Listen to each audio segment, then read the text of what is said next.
পরিশ্রমই তোমাকে বিশ্বাসী বানাবে, আর বিশ্বাসীরা সবসময় বলছে।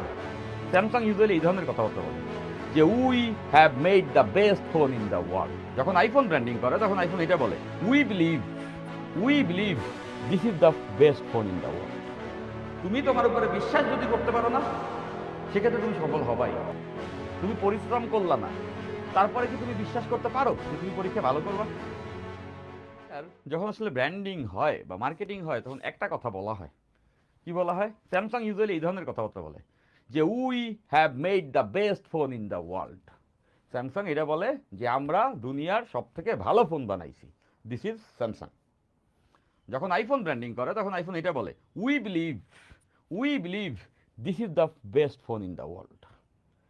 আমরা বিশ্বাস করি এটা দুনিয়ার সব থেকে ভালো ফোন, এটা বলে আইফোন। আর স্যামসাং বলে এইটা দুনিয়ার সবথেকে ভালো ফোন। তো এই দুইটা কথার মধ্যে পার্থক্য কোথায়? পার্থক্য উই বিলিভ, তাই না? যে ওরা বিশ্বাস করে this is the best phone, আর একজন বলতেছে this is the best phone.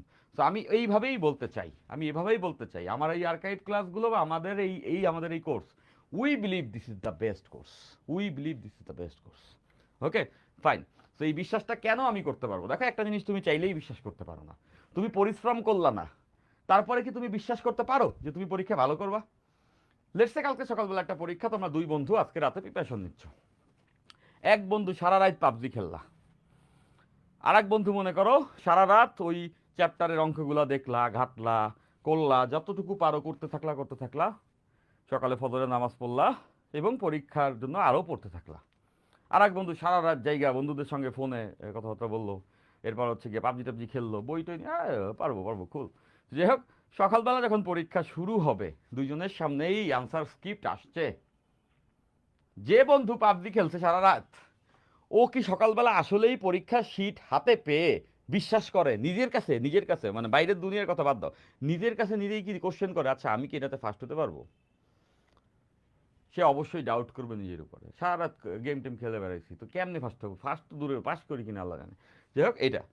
আর দ্বিতীয় যে বন্ধু যে সারা রাত পড়েছে, তার কাছে যখন অ্যান্সার কি আসছে, সে তখন বিশ্বাস করবে যে আমি বিশ্বাস করি, আমি কালকে সারাটা রাত পড়ছি, সারাটা রাত আমি পুরোটা রাত না ঘুমিয়ে এই বোরিং জিনিসপত্র নিয়ে সারাটা রাত কাটাইছি, তাহলে আমার ফার্স্ট হওয়ার চান্স থাকা উচিত।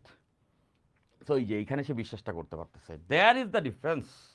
তুমি তোমার উপরে বিশ্বাস যদি করতে পারো না, সেক্ষেত্রে তুমি সফল হবাই। এখন বিশ্বাসটা না সস্তায় করা যায় না, এমনি করা যায় না। এমনি বিশ্বাস আসে না। বিশ্বাস আনার জন্য পেছনে অনেক পরিশ্রম করতে হয়, এত পরিশ্রম করতে হয় যে পরিশ্রম করতে করতে বিশ্বাস এসে পড়ে, ভাই আমি না হইলে কে হবে, এরকম একটা পরিশ্রম করতে হয়। ওই যে আমি তোমাদেরকে গত ক্লাসে বোধহয় কোনো একটা সময় বা কোনো একটা ক্লাসে বলতেছিলাম যে আমি বুয়েটে চান্স পাইতে চাইতাম, ছোটোবেলা থেকেই চান্স পাইতে চাইতাম। তো মানে চান্স পাইতে চাইতাম, এটা একটা ব্যাপার। আর চান্স আমি পাবো কখন, আমি এটা বিশ্বাস করতে শুরু করি যখন পর্যাপ্ত পরিশ্রম করে ফেলছি, একের পর এক মডেল টেস্ট দিতে দিতে। আমি একদিন বলতেছিলাম না, ফিলস লাইক আ মেশিনের মতো হয়ে গেছে। অঙ্ক টঙ্ক আসলে দূর, এডি অনেক করছি, পারি, বসাই দিই অঙ্ক। সো তখন মনে হইতেছে যে এত পরীক্ষা, এত চেষ্টা, এত ঘন্টা যখন আমার বন্ধুরা আনন্দ ফুর্তি করে জীবন কাটাচ্ছে, তখন আমি পড়ছি, তখন আমি কষ্ট করছি, এতগুলো এক্সাম দিছি। এমন একটা অবস্থা যে শরীর কড়া হয়ে গেছে। শরীর কড়া মানে তো বলতেছে শরীর রাফ হয়ে গেছে, না ঘুমাইতে সারা রাত পড়া, সকালে দাম টেস্ট দিই 3-4টা। সো আবার এসে রিভিশন দিয়া আবার সকালে যায় একই কাজ, মাসের পর মাস করতেছি। তখন কোনো একদিন পরীক্ষা দিয়ে আইসা শরীর আর চলতেছে না, ঘুম থেকে উঠছি, ওঠার পরে আমি আবার রিভিশন দিচ্ছি, একই জিনিস বারবার, তিতা হয়ে গেছে, রিভিশন দিতে যায় হঠাৎ করে শরীর করা হয়ে যায় না, যে এত করা হয়েছে পানি শূন্যতার মতো, যে চোখ বন্ধ, ঘুম কম হলে যেটা হয়, চোখ বন্ধ করলে চোখ দিয়ে টপ টপ করে পানি পড়ছে। সো সাডেনলি আমি খেয়াল করলাম যে আমি একটু রিভিশন দিতেছি, হালকা কিছুটা ঘুমায়া চোখটা বন্ধ করলে টপ টপ করে চোখ থেকে পানি পড়তেছে এই বইয়ের উপরে। এটা কিন্তু ওই যে কান্না না, এটা হচ্ছে শরীর করা হয়ে গেছে। সো এরকম একটা সময় আমার মনে আছে, আমার মা আমাকে আসলে মুখে খাবার তুলে খাওয়ায়। ওই পড়ার সময় আমি একদম পুরা বইয়ের সঙ্গে স্টিক টু ইট, সে মুখে খাবার তুলে দিতেছে, আমি পড়তেছি, দেখতেছে আমার দেখি কান্নাকাটি করতেছিলেন। যাই হোক, হোয়াট এভার। তো ওই মুহূর্তে সাডেনলি আমার আসলে ফিল এসে গেল যে চোখ মুছতে ফিল এসে গেল এরকম যে মেলা পরিশ্রম করতেছি, নিজেকে নিজের অচেনা লাগতেছে। আরে আমি তো এত পরিশ্রমী ছিলাম না কোনোদিন, তো পড়ালেখার প্রতি এত অবসেসড হয়ে গেছি কবে, যে না ঘুমাইতে এখন চোখ বন্ধ করলে চোখ থেকে পানি পড়ে। বইয়ের পৃষ্ঠা মিশে যাচ্ছে চোখের পানিতে। তাহলে বুঝে বুঝে নাও ওই মুহূর্তে আমার কাছে মনে হয়েছে ইয়েস আই ডিজার্ভ সামথিং, আমি কিছু না কিছু তো অবশ্যই ডিজার্ভ করি। তাহলে সেইখান থেকেই ওই দিনই বিলিভ চলে আসছে বইটা আমি চান্স পাবো।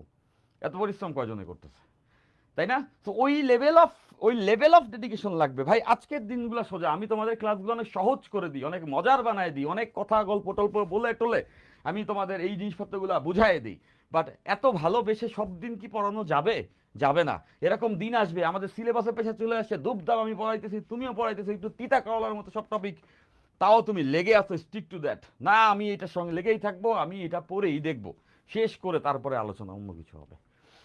তো তখন না তোমার ওই পরিশ্রমগুলোই তোমাকে আসলে জবাব দিবে। ইয়েস ইউ ক্যান বিলিভ নাও, তুমি এখন নিজের উপরে বিশ্বাস রাখতে পারো যে তুমি আসলে ভালো কিছু করতে যাচ্ছ। তো পরিশ্রমই তোমাকে বিশ্বাসী বানাবে, আর বিশ্বাসীরা সবসময় জয়যুক্ত হয়। Okay fine.